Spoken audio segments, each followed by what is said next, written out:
28నే రాష్ట్ర బడ్జెట్. మీరు ఇక్కడ చూసుకోవచ్చు.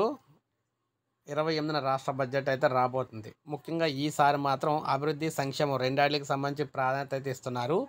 రాష్ట్రం ప్రతి ఏడాది కూడా 15% వృద్ధి సాధిస్తేనే ఈ లక్ష్యాన్ని అయితే మనం చేరుకోగలుగుతాం అని చెప్పేసి బడ్జెట్లో చెప్పడం జరిగింది.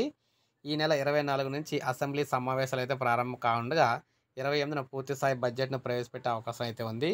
ఈ నేపథ్యంలో ఆర్థిక శాఖ మంత్రి పయ్యావుల కేశవ్ అధికారులతో ముఖ్యమంత్రి చంద్రబాబు అయితే సమీక్షించారనమాట. ముఖ్యంగా చూసుకున్నట్లయితే కొత్త ఆర్థిక సంవత్సరంలో కొత్త పథకాలకి అదేవిధంగా కొత్త కార్యక్రమాలకు శ్రీకారం చుడుతూ ఉన్నారు.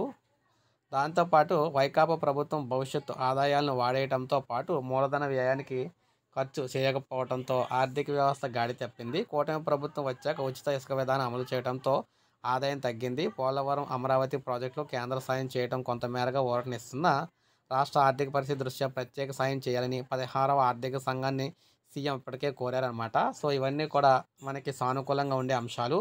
మొత్తం మీద 28న బడ్జెట్ అయితే రాబోతుంది. ఆ బడ్జెట్లో మనకి ఏపీ అభివృద్ధికి సంబంధించి ఎటువంటి నిర్ణయాలు తీసుకోబోతున్నారు, ఏ శాఖలకు ఎన్ని కేటాయింపులు నిధులు కేటాయించబోతున్నారు అన్నీ తెలుస్తాయి మనకి. సో ఇది అప్డేట్. ఒక లైక్ చేయండి, సబ్స్క్రైబ్ చేసుకోండి, మన ఛానల్ సబ్స్క్రైబ్ చేసుకోండి.